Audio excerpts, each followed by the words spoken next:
Welcome back to the Electrify podcast, brought to you by the creators of Electrify Expo, North America's largest EV festival, coming to a major city near you. Welcome back to Electrify podcast. I'm Jared Deanda, and I'm joined by two gentlemen that ruin their vehicles. I'm joking because it is called ruined. This is kind of a automotive movement that is absolutely applicable for the EV space. And customization, as we all know, is something that we do either to our bodies, tattoos, to our homes, to everything that we do. Just this creative space. So I got AJ and CJ. So they obviously have good acronyms of names, but these gentlemen, what I think is really cool, reading the story and just getting exposed to Ruined. A lot of you guys just met digitally, which is obviously we live in this day and age. And by the way, the world is shut down for so much time. But then you guys finally got to meet and really kind of exploring what you do. But Ruined EV came about online and now is exploding. I think really cool because everything's EV, like, oh, it's this, it's tech, it's that. Nah, man, it's the same thing that we all grew up with. If it's, engines or if it's body kits or wheels, the aftermarket space is something that I think would really lend itself well into the EV space and just that. So welcome to the show, first and foremost, and break down Ruined EV and what it is. Yeah, CJ, you want to go? Ruin started as just kind of a hashtag online originally. It was just a group of guys who were just trying to, put bags in the Model 3. Most of the original founders were just, background in cars. Like me personally, I've been working on cars for 20 plus years. And then we kind of just saw the Tesla as a new platform to try to break into. Like we had guys from the JDM background, we had guys from the Euro background, and it just kind of started like that. Like, we, brand new 2018 Model 3s. Let's try to ruin these things. Let's bag them. Let's tear them apart. Like it's kind of like we wanted to be like the first group of guys to like actually mod these cars. So started off as like just a hashtag, and then eventually, we had about 10 members, and we were just like, hey, let's actually do something with this thing. So we called it Ruin Tesla, and that was kind of the start to it.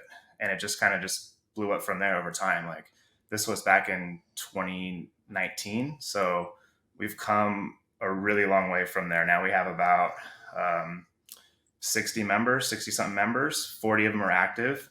We're heavily involved in the show scene. So pretty much any show you go to nationwide, you're going to see like a Ruin car there. So we've really exploded over the last 5 years, and just met a lot of really cool people, and just really learned how to just take these cars apart. And most of our guys are all DIY. So it's kind of like, that's how the community began. Like, hey, how do you do this? How do you do that? And it's kind of just sharing knowledge between everybody. I think that's great. The name Ruin just kind of, it kind of brings a smile to your face because it's kind of juxtapositional, right? Because you're not ruining the car. Some people would say you are ruining it, but you're making it your own. Like I said, customization is such a part of the modern day and age of, like I said, customizing cars. AJ, how has it been? Are you a DIYer? What are you driving now to you? And, how has, I'm just going to go right into it, the aftermarket embrace this? Are there companies that are saying we are EV exclusive? I can think of some, but why don't you elaborate on it? Yeah, I drive a Tesla Model 3 as well. I ruined it. With bagging. CJ actually denied me the first time I asked him if I can get into Ruin. Now we're creating beef. Here we go. Yeah, AJ, yeah. CJ, I like this. Let's go. But eventually got the bags, and that was the main requirement. But I'm in there now, and it's funny. Like CJ didn't talk about it, but we had 13 cars at SEMA in 2022, and my SEMA story is, we started a full metal wide body like a month and a half before getting to SEMA, and shoot, like we're cutting up the fenders and everything and welding in aluminum or steel fenders, and I didn't know if the car was even gonna turn on. So all right, while you're talking about this, where can we see photos of this? I'm gonna pull it up right now. Where's that? Go jrzym3p.co. Oh boy. Okay. /.org. So JRZY. Yep. M3P. M3P. Okay, there you are. Yep. Okay. There it is. So yeah, we cut it up. It's the blue one? Yep. Okay. Oh wow. Yeah. So sorry, go ahead and keep on keeping on. Yeah, no, so I didn't know if the car was going to turn on, and that's kind of a lot of a lot of what happens within the group is like, hey, when we do these mods, since there aren't the companies out there that are really supporting it yet, it's like, is this thing going to turn on? Is it going to work? You know, and oftentimes we're like, are we ruining the car? Like, but yeah, you know, in terms of like, we've seen a lot of partners or companies start to embrace the EV space, and looking really forward to seeing a lot more. I mean, Yokohama's coming out with an EV specific tire. We've got like very specific lighting companies like Teslux Innovations that are really cool, doing some cool stuff. I'm personally waiting for like a company like CSF Radiators to start bringing some cooling products to the space. I know you were talking to Di a few episodes ago, and talk about how do you keep the batteries in the motor cool, right?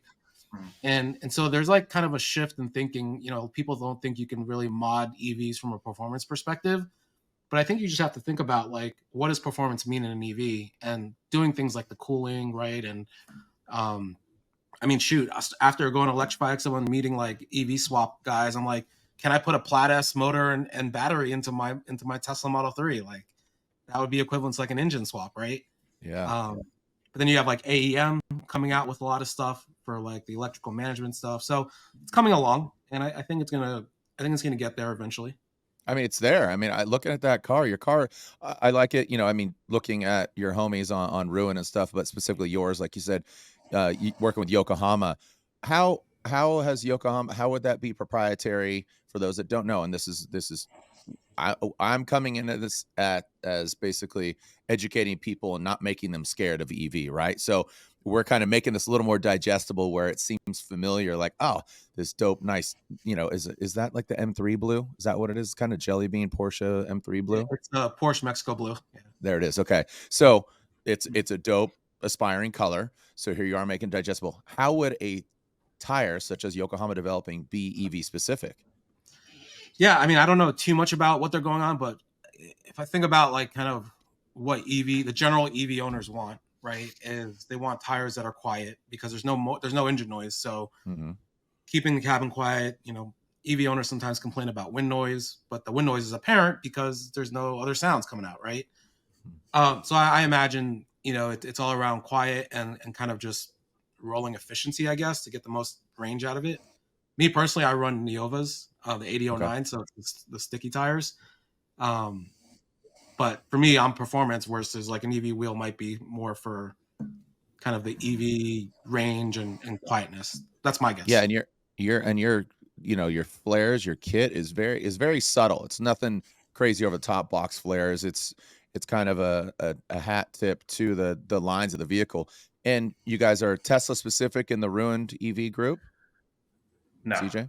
no. So we started off as just Tesla specific, but then kind of after SEMA, we really just opened up everything. We're like, there's so much potential here, especially seeing the EV swaps and the electrified booth at SEMA. We're like, we got to open this up. We got to tap all the OEMs. We got to go after the conversions. So that's kind of the mission going forward. We're still accepting Teslas into the group, but we really want that showstopper if it's a Tesla. We're really trying to push for, you know, the Porsches and, you know, the Fords and all the other OEMs just to kind of balance everything out, because there's just so much potential out there right now. And you talk about the Model 3s. Are you messing with Ys? Are you messing with X's or anybody in your group? Yeah, so we have a couple Model Ys. We do have a Model S, but there are actually no X's so far. It's the S and X crowd is, you don't really find too many fully modded ones. It seems like it's like a different type of buyer, I guess. But it's usually the Model 3s and the Ys. Those are the guys that came from like the JDM scene or like the Euro scene that still want to, you know, mod their cars. So it's the easiest platform to do because there's the most stuff out there for them. So I mean, there's so many aftermarket parts for these cars. It's kind of like a Honda Civic in the 90s. Like there's like so much stuff out there. So that's kind of like why you see so many 3s and Ys. Yeah, and you talk about that. I'm looking at, is it Toki _ stir or Taki? Auto Fashion. I know those cats from back in the day. Again, I grew up in San Diego. I worked at a shop called Group 5, and spacing on his name right now. Who owns Auto Fashion? Fred? Yeah, Fred. Yep, Fred. Gosh, I remember when Fred had an EF Civic. So a lot of this correlates, and you know, having interviewed Rywire and seeing his evolution of what's going on there. Also, so again, if you're not familiar with Ruined, obviously AJ and CJ elaborating on it, but ruined.ev on IG is probably the best space for it. So you said you are taking in vehicles. Are you a resource as well? Is that where you're looking at? Because like you said, you took all these vehicles to SEMA show. You're really kind of just be a proponent of the aftermarket and creating it. Are you talk about taking on? What does that mean? Yeah, I mean, I think, right. So we love to continue to push the EV aftermarket space, right? Whether that be partnering through Electrify Show Off and Electrify Expo to bring that factor to the EV buyers to see what they can do, or partnering with these companies like Yokohama and trying to bring, the EV aftermarket space. I mean, I know CJ was just working with Status on figuring out ways, like they've been wanting to get into EVs and Teslas with their seats. CJ's over here hacking up his car and ruining it to help them figure out how to make brackets and stuff like that so that we can start getting their seats in. So just, whatever we can do to push the EV space and very specifically the EV aftermarket space and partner with the industry to help drive the whole, culture of it. It's like what we're about. And whether that be Tesla, EV swaps, we've got a couple of Ford Mach-E's in the group. We have a couple of EV swaps over in Seattle, the Conductive Classics guys. If you know who they are. They ended up coming aboard Ruined as well. Ryan, if you're out there, we'd love to talk to you from Wire. Yeah. So, No, and you touched on just this right out of the gate. Is like I said, this comes from a familiar space. And I think that's what we were excited, and I was excited to talk to you about this because we want to make it more digestible. The EV, what's going on, like you say, CJ, like Porsches, and I mean, wouldn't you love to see a bagged Rivian? You know what I mean? Like bagged slammed out either the truck or the SUV model. And just from the wraps, the wheels, I mean, Tesla Sportline, my buddy started that, Gennari, back in the day, and that's developed. I remember actually I did work with Tony. I know Tony Hawk, name drop, but he had one of the first Tesla Model S's, and Sportline, T Sportline had a lip, and I got him wheels, and to your point, getting that proper fitment on that's going to make that more customizable. I mean, I'm in Southern California. They're everywhere, white Model 3s, white Model Ys, and you see them. So you want to make it your own. What are some of the companies that you're excited about? You talk about working with Yokohama, you talk about working with Status, any other companies, and what I really like about it is you're taking on these memberships. There's a tribe mentality to it. So I think you guys I think it's great. It's old school forums, right? Let's do a group buy. Let's get in this together. Any other companies that you'd like to kind of plug that have been really kind of revolutionary for the Ruin movement? Yeah, I mean, there's definitely a few. Like Alpha Rex is one of our partners. They do taillights, headlights. Teslux Innovations, they do fully custom RGB headlights, taillights, underglow kits. We've also had Adra, which has been a really big player for us. Body kits. They're actually coming out for the wide body for the Model 3, so that's going to be pretty cool. I'm getting out of my car. I know a couple other members are going to get it. So there's a lot of brands that have helped us out along the way. Part of membership is you do get discounts on parts as well. So it's there's a lot out there for sure. And are you treating your cars as dailies? I mean, as far as the group goes, are you treating them as dailies? You treat them as kind of what do you call it, trailer queens? Or I mean, I'm sure you have kind of the whole gamut. Yeah, so I mean, we definitely have a mix with the group. Most of them are actually daily drivers. That's kind of the cool thing about like the EVs. You could actually daily drive it. So like before, when I had my BMW M3, it was a 600 horsepower turbo, just absolute beast. I couldn't even drive it on the street. Like I hated driving it to get groceries because it's so obnoxious. But with the EV, you could still build like a full show car and it could still be your daily. That's the thing I love about it.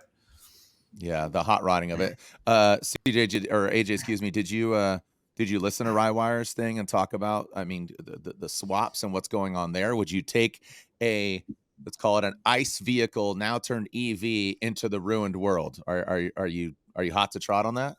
Yeah, absolutely. I mean, I fell in love with that car when it was first announced, and luckily I had a chance to check it out twice over at the Pit and Paddock Cars and Coffee they had out here in Pennsylvania. Well, I'm in New Jersey, but I drove out there, and then again at SEMA. So it was like I was in awe, Yeah. But I mean, like, yeah, I mean, I constantly think about my next build, and I'm like, do I want to do like an old school, like Yakuza style Toyota Century EV swap, or do I want to get into like EV off roading, right? And get like maybe like you said, a Rivian, or I don't know, like the Brawley is really cool. You know, Yeah. that thing by Vanderhall, I was like, oh man, that thing's really neat.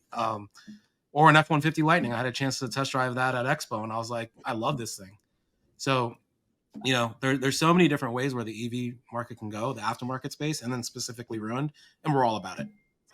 Yeah, and CJ, you talked about, you know, your previous vehicle. AJ, what was your previous build, or what were you at before Yeah, this? so I mean, I think I've had a few builds, but the one that really got me in was back in 1998. Got a brand new Acura Integra GSR, and back then conversions were the thing. Not EV swap conversions, but the headlight and taillight conversions. So I painted that thing House of Candy, Candy Apple Red, or House of Colors, Candy Apple Red, threw an H22 in there, and then put Nissan Silvia S14 headlights, and then R34 taillights in the rear. Everything was molded, and it was nuts. I don't know. I was like, you know, 19 years old, like going crazy with this, working at a body shop for free just to pay off all the work. But that's that gateway drug, you know. And did you guys? So, two questions for both you, and you guys. I'll go CJ first because I just asked AJ. But so there's your gateway drug. Were you initially attracted to EV because of the uniqueness of it? You wanted to save the world, you didn't want to pay gas bills, and then also, are you now exclusively EV in your household, or do you still have combustion? So, CJ, you go first. Yeah. So, I mean, the reason why I got it was my commute to work was like over an hour. So I was going from the Inland Empire to Anaheim every day, and I was going over the 91. For whoever doesn't know, it's ridiculous. There's a thing called Fast Track, and I was paying about $300 a month in tolls. Plus, my gas was about $300 a month. So, getting the EV, basically, you get free Fast Track and you don't pay for gas. So, right there, that was $600 I was saving. But at the same time, I was like, hey, this is a brand new car, brand new platform. And knowing my background, I cannot leave a car stock. So the goal was like, you know what, let's just go nuts on it, right? And that's kind of what happened. Like over like the first year, it was already, you know, bagged, wheels, all kinds of stuff on it, right? So, and then to answer your other question, my wife does not like EVs. She will refuses to drive one. She hates that you have to charge them and all that stuff. So she's strictly ICE. And then I also have an E46 BMW that I use as like the daily grocery getter or whatever. Anytime I don't want to take my car's usually in the garage in pieces a lot of times because I'm always working on that thing. So anytime it's like that, I'll take the BMW to, you know, daily drive. So I'm not exclusively EVs by any means. Like I still, you know, 90s BMWs are like, that's where I started from. And I still always have a love for that. Like the E36, E46, even like Volkswagen scene, the GTIs. I mean, that's where I started from. And I'm, you know, obviously I still always have a love for that. All right. And then AJ? Yeah. I didn't, you know, I honestly wasn't even thinking about getting an EV. So at the time when I was trying to buy a car, I was looking at either an M3 or an Audi RS3, or an F-150 Raptor. And I was coming from a Macan, and before that I had a Jeep Wrangler. But anyways, like I never thought Tesla, you know, I just thought it was some kind of expensive brand, really cool car. You know, I'm a tech guy, so I was like, oh, I have all these like, you know, fun things in here. So I thought it was actually not affordable. And there was one day I was just, you know what, let me just stop in the Tesla dealership. Let me just take this thing for a test drive. And as soon as I took it for a test drive, I was like, I just completely forgot about all the other cars. I was like, this is it. Like, as soon as I hit that pedal, and it just threw me into the back of my seat, and I was just like, oh my God. And then finding out how much it costs, I'm like, this is cheaper than any of the other cars that I'm looking at right now. So I immediately just placed an order. I was like, I'm sold. You know, like the EVs, like we just got a Kia Telluride as a family car. And, you know, I was going back and forth between like the Model Y and like a Honda CR-V and stuff like that. And my wife and I were just going back and forth. We couldn't figure out what we wanted. We both liked the Telluride. So we landed on that, you know, but now that Kia is coming out with the EV9, I'm like, I'm kind of like tired of going to the gas station all the time. But again, I'm a car guy. So it's like, I never want gas cars to go away. You know what I mean? It's just really a matter of convenience. as a Yeah. second car, you know.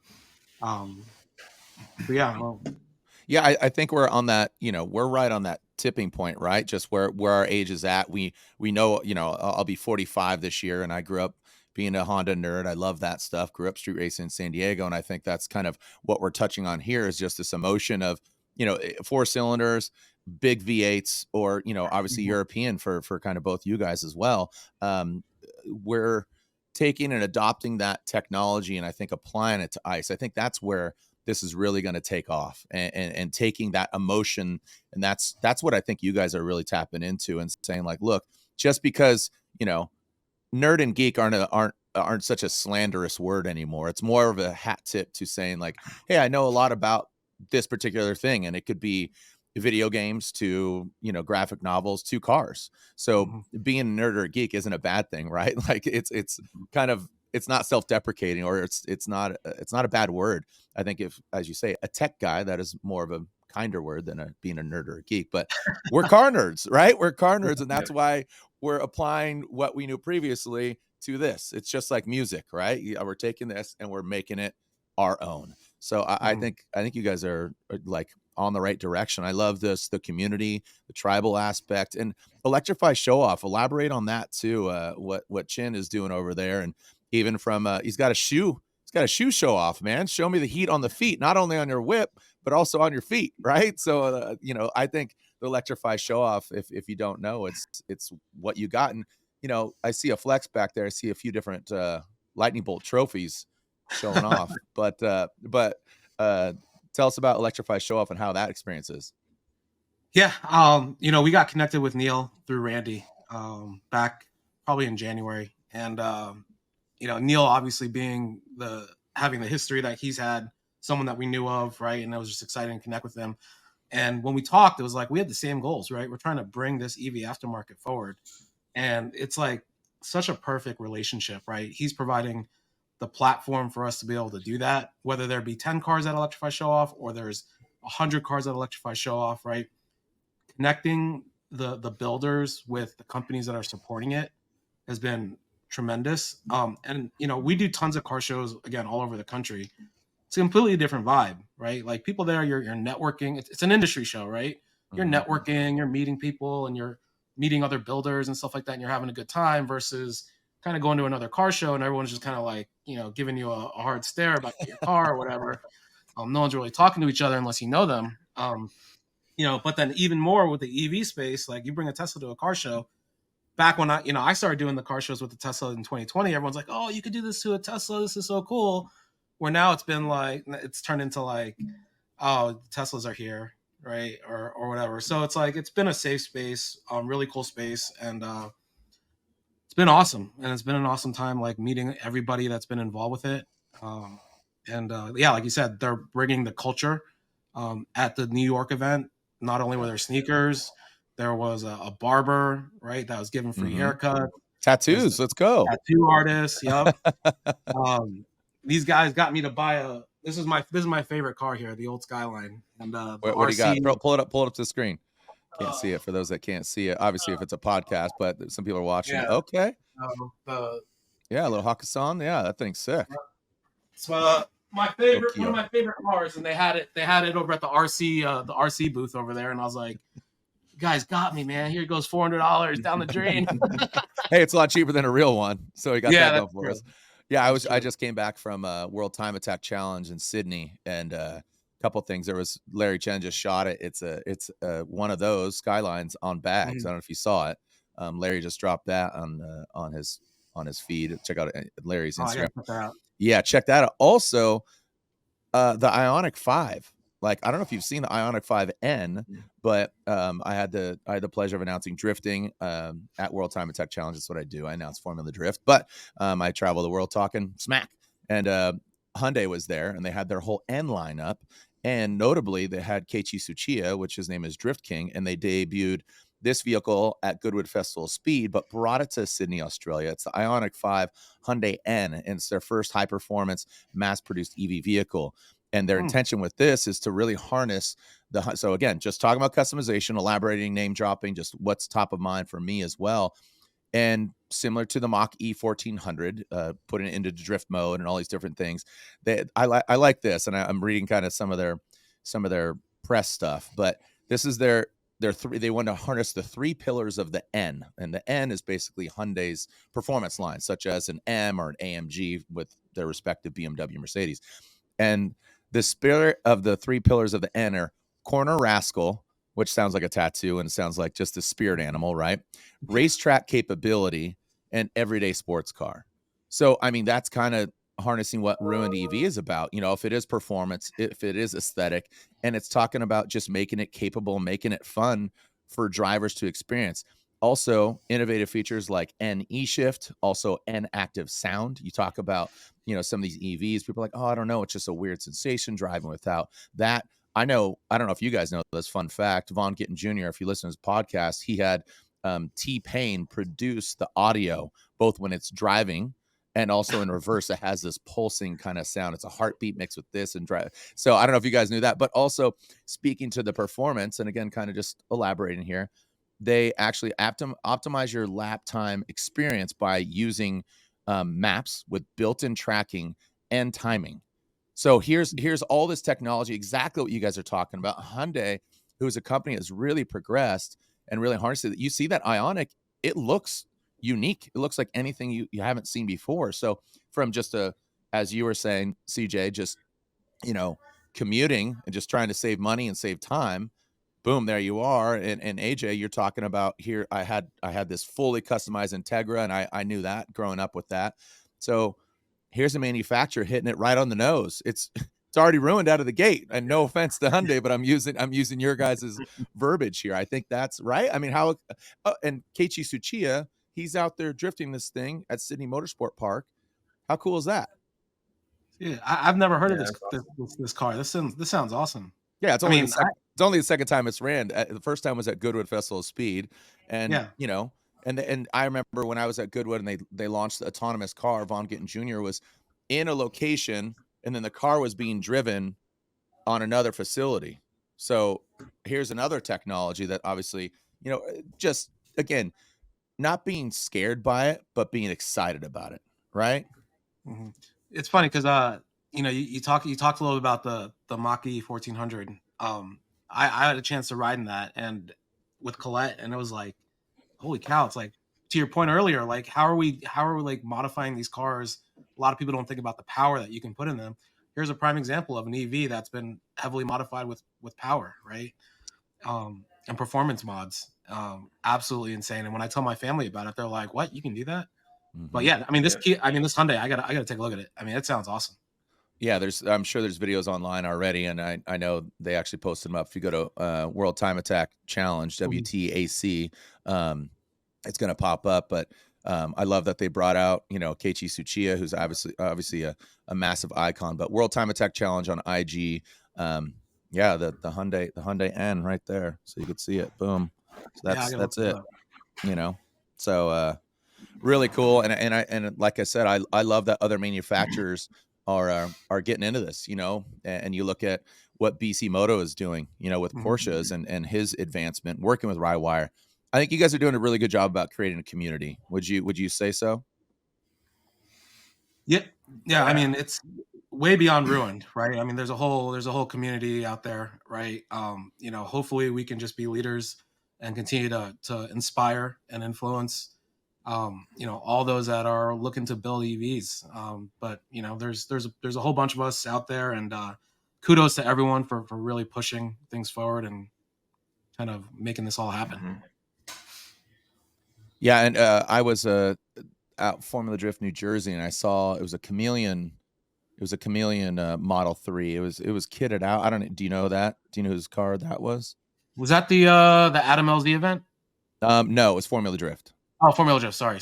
Yeah, there was one there, and it looked. Oh yeah, like, that was our buddy Rex's. Okay. It was like purplish and yeah, purple. Yeah. It was it was kind of like the oil slick, I guess it would be more less Chameleon, but more oil slick. Yeah, and again, that it just turns heads because of you're like, wow, and it's gonna start somewhere. I mean, here's my 9-year-old son, and he's talking about Lambos and McLarens and that video game effect. How big a role do video games play in this? You know, I mean, here we are, and you could play video games in your Tesla, like just that progression, right? Yeah. Utilizing the screen, and your car can fart. I mean, let's just be honest, that's fun. Do you mod, AJ? Do you mod audios at all? Like, have you done anything? Man. I know CJ, when CJ was creating when they first released like the car like dancing for the Christmas release, I know CJ was creating audio files for that. But no, I mean, like I kind of said, I'm a little bit of an old school guy. So like, even I take my inspiration from my build by going to like old school car shows and stuff like that, seeing what the classic cars are doing and the musclehead guys are doing. Yeah. But yeah, like the fart stuff, I think I like showed that stuff off for the first 3 months, and I was like, all right, I'm over it. Yeah, you're over it. CJ. Yeah, go ahead. So yeah, it's kind of the same thing. You get the new features and the updates, and like, you know, you use them for like the first couple of weeks, and then you kind of just forget about them after that. But I mean, there's so much cool. And are you still located in Southern California, CJ? Yeah. Yes, I am. All right. You on the IE? Yep. All right. Well, you want to go have lunch right now or what? Like, I'm right over here too. So, and for an hour. And for those, yeah. Well, oh, okay, yeah. You're at work right now, I assume. You're in Anaheim. No, I'm at home. I work from home now. No, this was 5 years ago when I was actually commuting. Now I'm fully at home. So sweet, awesome, yeah. Technology's our friend. That's why we're Pennsylvania or New Jersey, IE, and right down the road. And for those that know, the 91, it is brutal when it's brutal. I feel you there. Going from Riverside to Disneyland or something, it can be pretty tough. Anything else you guys want to add at all? Again, ruin.ev is the IG, a great resource for all things, again, celebrating EV. And I like I said, every time you guys say, oh, I ruined my car, it just brings a smile on my face, because I think it's a juxtaposition of, you're elevating your car, but then you're slamming it, but you're not ruining it, you're making it better, you're making it your own. So but anything else you guys want to add? Yeah, so I'd say check out the website too. It's ruin.cc, and you could see, you know, all the members' cars there, links to Instagram stuff, as well as awards the team has won, brand partnerships that we have in the industry. Just a pretty good overall resource there. Blog posts as well. And eventually we're having a full YouTube channel, which will be pretty cool. It's mainly going to be like, you know, shop interviews, feature builds, just projects that, you know, members are working on. I mean, we have a guy in our group who's been working on his car since January. It hasn't been driven since January, because it's literally been in pieces. So he's finally at the point where I think next week it's going to be unveiled, and it's a monster. Like it's pretty badass. So sweet. Yeah, we'll definitely make a video on that one. Yeah. And you know, obviously Austin's going to be a huge Electrify Expo. So looking forward to that, and maybe make the haul to Texas and show that thing off in a grand way. That's, so we're from SoCal, we're bringing 10 cars. Okay. And from the East Coast, I think we have 3 cars coming, and then Florida, we potentially may have another 3 coming. So, and then plus we have a guy in Texas that'll be out there as well. So, and the members that aren't bringing their cars, they'll be flying out. So we'll have a pretty big Ruin presence in Austin. That's kind of like our, you know, end of the year party, you want to call it, whatever. Especially just supporting like the expo and Neil and all that stuff, because we've been at every single event. Next weekend at Seattle, we're going to have 6 cars there. For Florida, we'll have another 6, I believe. So yeah, it's good times. We love the expo. Awesome. We love the show off. Yep. Here's a fun fact about that. CJ and I both gave up our SEMA spots this year to go to Electrify Show Off in Austin. So. Yeah. Yeah. I mean, obviously we'd love to see it all. I work SEMA show, and I'm the voice of SEMA. So, you know, but just elevation on every level, man. And I think you guys make your presence felt wherever you go. And even though they might not hear you rolling up because it is EV, you definitely, you know, your car speaks louder than words, or louder than an exhaust note. So, yeah. Anything else you want to plug there at all, AJ? No, I just want to thank you guys, right? Electrify, the podcast, and, you know, obviously Randy and what he's doing with Electrify News, and BJ over at Expo, and Neil with Show Off. You guys have all really provided a platform for us, and hopefully we can help, you know, elevate this whole culture to another level, and kind of bring it from where the Japanese, you know, car culture was from the early 90s, really in the Asian scene, all the way into, you know, mainstream, and you know, show that it's all love. We're all putting our heart and soul into this, just like any other car builder would. Yeah, hopefully we can take it there. Awesome. Well, thank you so much, AJ and CJ of Ruined Car Club. Again, ruined.cc. It stands for Car Club, I assume. And again, check them out on IG and all the different channels and networks. Thank you so much. We'll see you online. We'll see you another time. Thanks for listening to the Electrify podcast, brought to you by the creators of Electrify Expo. Be sure to catch full video episodes on YouTube at Electrify TV and follow along on social media for daily clips and more.